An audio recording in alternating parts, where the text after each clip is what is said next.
નમસ્કાર, નવનિર્માણ ન્યૂઝમાં આપનું સ્વાગત છે. હું છું ભૌમિક પાઠક. અયોધ્યામાં શ્રી રામ જન્મભૂમિ મંદિરમાં શ્રદ્ધાળુઓ દ્વારા અર્પણ કરવામાં આવતા દાન અને ચઢાવવામાં કથિત ગેરરીત અને નાણાકીય ઉથલપાથલનો મામલો અત્યારે રાષ્ટ્રીય સ્તરે ચર્ચા અને વિવાદનો વિષય બન્યો છે. આ વિવાદમાં તાજેતરમાં જ એફઆરઆઈ, ધરપકડ અને ટ્રસ્ટના મુખ્ય હોદ્દાઓના રાજીનામા જેવી મોટી કાયદાકીય અને વહીવટી કાર્યવાહીઓ થઈ છે. આ વિવાદની સત્તાવાર શરૂઆત જૂન 2026ના પ્રથમ સપ્તાહમાં 7 જૂન 2026ના રોજ થઈ છે, જ્યારે સમાજવાદી પાર્ટીના પૂર્વ ધારાસભ્ય તેમજ નારાયણ પવન પાંડેએ જાહેરમાં આક્ષેપો કર્યા કે રામ મંદિરમાં આવતા ચઢાવવામાંથી આશરે ₹7 કરોડથી 7.5 કરોડની ઉથલપાથલ એટલે કે ચોરી કરવામાં આવી છે. વિપક્ષી નેતાઓ અને પૂર્વ અકાઉન્ટ સુપરવાઇઝર મહિપાલ સિંહે પણ આક્ષેપો કર્યા કે દાનની ગણતરી અને વ્યવસ્થામાં પારદર્શિતાનો અભાવ છે. બાદમાં આ કથિત ગેરરીતિનો આંકડો મોટો હોવાનો આક્ષેપો પણ થયા હતા. વિવાદ વધતા સિંધી સમાજે પણ દાવો કર્યો કે તેમને 200 કિલો ચાંદીના દાનમાં આપી હતી, જેની સત્તાવાર રસીદ ટ્રસ્ટ દ્વારા આપવામાં આવી નથી. નાણાકીય ગેરરીતિઓના આક્ષેપોને પગલે શ્રી રામ જન્મભૂમિ તીર્થ ક્ષેત્રે ટ્રસ્ટ ભારે દબાણમાં આવ્યું હતું.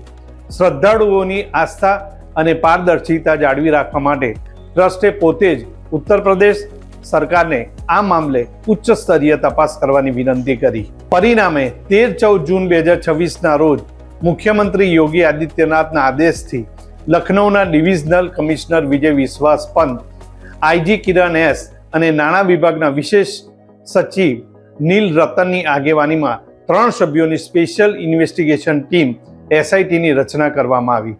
એસઆઈટીએ 15થી 20 જૂન દરમિયાન અયોધ્યામાં રોકાઈને દાન પેટીઓ, કેશ કાઉન્ટિંગ પ્રક્રિયા, સ્ટોરેજ, બેન્કિંગ દસ્તાવેજો અને સીસીટીવીની ફૂટેજની ઝીણવટભરી તપાસ કરી.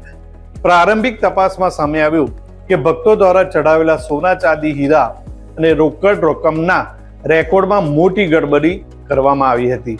સીસીટીવી ફૂટેજમાં પણ રકમની હેરાફેરી થઈ હોવાના પ્રાથમિક પુરાવા મળ્યા હતા અને કેટલાક મહત્વના ફૂટેજ ડિલીટ કરાયા હોવાની આશંકા પણ વ્યક્ત કરાઈ છે. ભવન નિર્માણ સમિતિના અધ્યક્ષ નૃપેન્દ્ર મિશ્રાએ આ ઘટનાને ચોરી નહીં પણ મોટી લૂંટ ગણાવી હતી. એસઆઈટીએ વચગાળાનો અહેવાલ સોંપીને દાન ગણતરી માટે જોડાયેલ લોકોને અયોધ્યા ન છોડવાની આદેશ કર્યો હતો. એસઆઈટીના પ્રાથમિક અહેવાલના આધારે 25 જૂન 2026ના રોજ ઉત્તર પ્રદેશ પોલીસે રામ મંદિર ટ્રસ્ટની ફરિયાદ પર ભારતીય ન્યાય સંહિતા અને ભ્રષ્ટાચારના નિવારણ અધિનિયમની વિવિધ કલમો હેઠળ ગુનો દાખલ કર્યો. ત્યારબાદ શુક્રવાર 26 જૂન 2026ના રોજ પોલીસે મોટી કાર્યવાહી કરીને 8 મુખ્ય આરોપીઓને ધરપકડ કરી લીધી છે. ધરપકડ કરાયેલા લોકોમાં રામ શંકર યાદવ ઉર્ફે ટીન્નુ, કે જેઓ ટ્રસ્ટના મહાસચિવ ચંપત રાયના નજીકના સહયોગી અને કેશ કાઉન્ટર ઇન્ચાર્જ છે. અનુકલ્પ મિશ્રા, લવકુશ મિશ્રા, અવિનાશ શુક્લા, મનીષ યાદવ, કરુણે પાંડે, રામશંકર મિશ્રા અને સુભાષ શ્રીવાસ્તવનો સમાવેશ થાય છે. પોલીસે આ આરોપીઓને ઘરે દરોડો પાડીને તેમને ત્યાંથી અંદાજે 80 લાખની રોકડ રકમ પણ જપ્ત કરી છે. એન્ટી કરપ્શન કોર્ટ તમામ આરોપીઓને ન્યાયિક કસ્ટડીમાં મોકલી આપ્યા છે. ધરપકડ અને નાણાં રિકવરીની આ નાટકીય ઘટનાઓ બાદ વિવાદ ઉગ્ર સ્વરૂપ ધારણ કર્યું. 26 જૂને સાંજે રામ મંદિર ટ્રસ્ટના મુખ્ય મહાસચિવ ચંપત રાય અને ટ્રસ્ટી અનિલ મિશ્રાએ આ કથિત કૌભાંડની નૈતિક જવાબદારી સ્વીકારી પોતાના પદ પરથી રાજીનામું આપી દીધું છે. ચંપત રાય ટ્રસ્ટના અધ્યક્ષ મહંત નૃત્ય ગોપાલ દાસને પત્ર લખીને જણાવ્યું કે ભગવાન રામની પવિત્રતા અકબંધ રહે અને નિષ્પક્ષ તપાસ થાય તે માટે તેઓ પદ છોડી રહ્યા છે.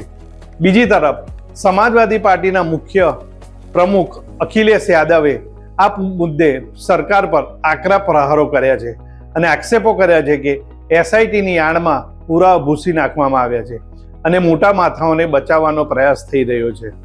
જ્યારે મુખ્યમંત્રી યોગી આદિત્યનાથે સ્પષ્ટ કર્યું છે કે જનતાની આસ્થા અને સનાતન ધર્મના પ્રતીક સાથે ચેડા કરનારા કોઈ પણ વ્યક્તિને બક્ષવામાં આવશે નહીં અને સરકાર ઝીરો ટોલરન્સ નીતિથી કામ કરશે. અત્યારે બસ આટલું જ. નવા સમાચાર સાથે ફરી મળીશું. અત્યારે રજા આપશો. નમસ્કાર.